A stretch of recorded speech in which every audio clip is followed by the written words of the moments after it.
if you cannot set a credible course for net zero, with 2025 and 2030 targets covering all your operations, you should not be in business. Well, net zero is insanity. It's pure insanity. I mean, the idea that you can remove 85% of the world's energy, which comes from hydrocarbons, within less than 30 years and replace it with the sunbeams and the breezes, it shows a complete lack of economics, societal effect. It shows a simple lack of the progress that we've made over 300 years.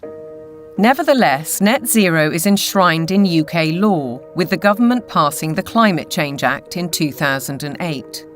A 100% reduction in emissions by 2050 from 1990 levels was included later in a strategy document. But experts argue that the policy is fatally flawed.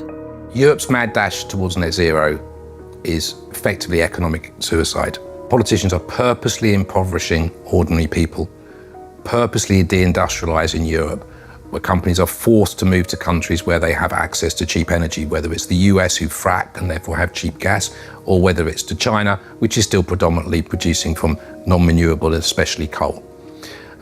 It is literal economic suicide. China continues to open new coal-fired power stations to drive the factories that manufacture wind turbines and solar panels, which are then sold to the West. As a result, China emits almost 30% of global greenhouse gases, while the UK is responsible for less than 1%. In essence, carbon emissions are merely transferred to another part of the planet. And while China gets richer, UK households face a bleak and expensive future. What it will effectively do is price ordinary people out of having access to electricity at a time they want and a price they can afford. The core problem is that neither the infrastructure nor the technology exist to provide a constant supply of electricity. The proportion of time that solar actually generates electricity is actually 9% in the UK. That means that for 90% of the time, solar doesn't generate the average amount of electricity that its capacity can generate. For onshore wind, it's about 20 to 40%, and for offshore wind, it's about 30 to 50%. So that means, by definition, you will always have periods of time when renewables aren't producing electricity, but there is demand for electricity. As we'll hear, the net result is that supply will be rationed. Reality, though, seems not to concern the activists.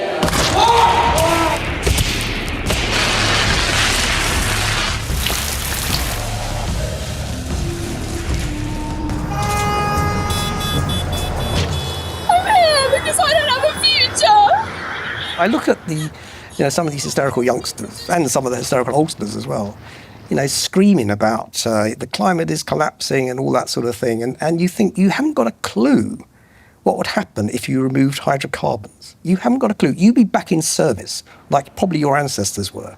You'd be skivvying on the land, in big houses with warlords, calling themselves aristocracy and all that sort of stuff. You want to go back to that? Fine, get rid of hydrocarbons.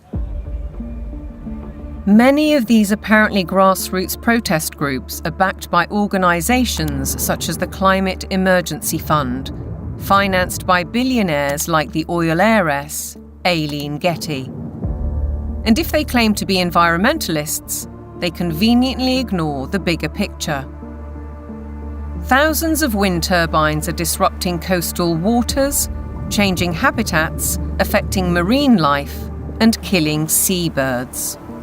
Landscapes are being scarred by the production of lithium for electric car batteries, and by cobalt mines in Africa, where child labour contributes to huge corporate profits. How does the loss of thousands of square miles of farmland to vast solar parks meet the UN's biodiversity goal? And how helpful are wind turbines when they're blotting the landscape visually and through noise pollution, and disrupting wildlife in the air and on the ground?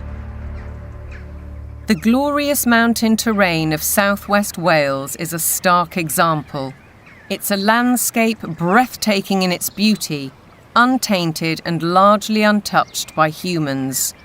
A haven for wildlife, a place where life runs its natural course. Yet this is what's planned. Mega turbines designed for offshore, reaching 700 feet into the air and dwarfing the hilltop forests. Planning permission is being sought for the so-called Bryn Cadwyn Energy Park. If you put one in the valley floor, it would be standing some 40 metres above the valley floor, so above the horizon. But they're not putting them in the valley floor, they're putting them on the top of the hills. So it'll be standing some 600 odd metres above sea level up there, casting a shadow over our solar panels. Justin Cotter lives right in the centre of the proposed development. He's fighting to preserve the countryside he loves. And across the mountain, Jason and Josie Barker are equally aggrieved. It feels very much like it's exploitation, using the climate crisis narrative as its supporting evidence. So it feels like it's being abused in a tremendous way, and there's going to be a lot of destruction done in the name of doing good, which really just seems utterly backwards. And if we really want to protect nature, then some of the best way of doing that would be to leave it well alone, especially in the wilder places, and let it flourish. We certainly found that being here. The more we've lived here, the more we've worked with it and encouraged it, the more it's come back. All of those spruce trees on top there, they will have to go to make way for turbines. All of that. All of this spruce will be gone. To build a 230 metre turbine in that location, it's going to take some crane to lift the 240-ton nacelle onto the top of the tower, some 180 metres up. So they'd have to stabilise all the ground for the crane, stabilise the ground for the actual turbine, put in a concrete plug basically in the ground of some 1,000 tonne of steel, 4,000 tonne of concrete, just as a base. They'll need to be lit. It'll take away the dark skies. It's totally devastating. It would just be catastrophic damage and destruction. The roadways up through these valleys, they're Welsh valleys, they're all twists and turns. They're going to have to straighten out the valleys. Where you've got steep hills, they're going to have to level out those hills. There's a 200 metre drop into the actual valley itself. So they're going to have to create gradients that machinery carrying 400-tonne loads can actually traverse and get up. The locals argue that there are much better ways of creating clean energy, such as solar panels on industrial sites. Areas of natural beauty should be respected. This is about preserving and protecting this sacred land. We need to speak up and protect the environment. It's just tremendous amount of damage in the name of saving the planet. It does make you ask the question of what is it we're actually saving if we're paving it over. It doesn't make any sense at all in my head.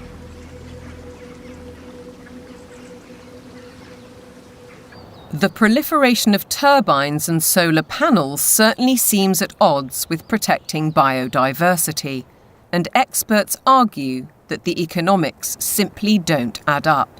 If we are going to go on to full net zero, we not only have to change our electrical system, but we have to change the other 66% or more of the rest of our energy needs as well. So we need to triple the amount of renewables just to cover our present electricity generation. And then we need to triple again to cover all of the other usages like, transport, space heating, and industry. So it's almost a tenfold increase in the amount of renewable energy that we're producing. Ralph Ellis has analysed 3 government reports and says all have grossly underestimated costs. 2 of the reports ignore the need for that crucial backup when the wind doesn't blow and the sun doesn't shine. At present, this is the only such site, Dinorwig in Wales. But going by the government's own figures, Ellis says the equivalent of 2,000 Dinorwigs would be required. The overall cost would run into trillions of pounds. It's an energy fantasy because none of this has been thought through. Battery plants are one alternative to back up the national grid, like this one already constructed in Australia. But again, they offer limited supply.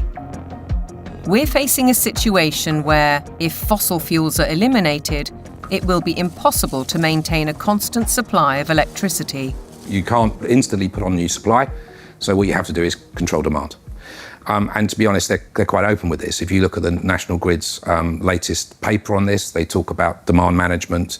And the system is, well, electricity will only be available at a price you can afford when the wind is blowing and when the sun is shining. And when the wind isn't blowing and the sun isn't shining and the 1 or 2 hours of battery storage have been used up, the way they will reduce demand is by simply increasing the price of electricity so that demand falls to the available level of supply.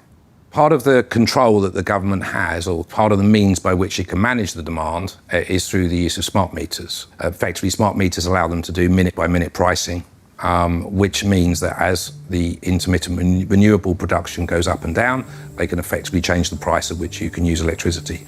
So essentially, it's going back to pre-industrial age, where the weather determines our lifestyles and our energy use.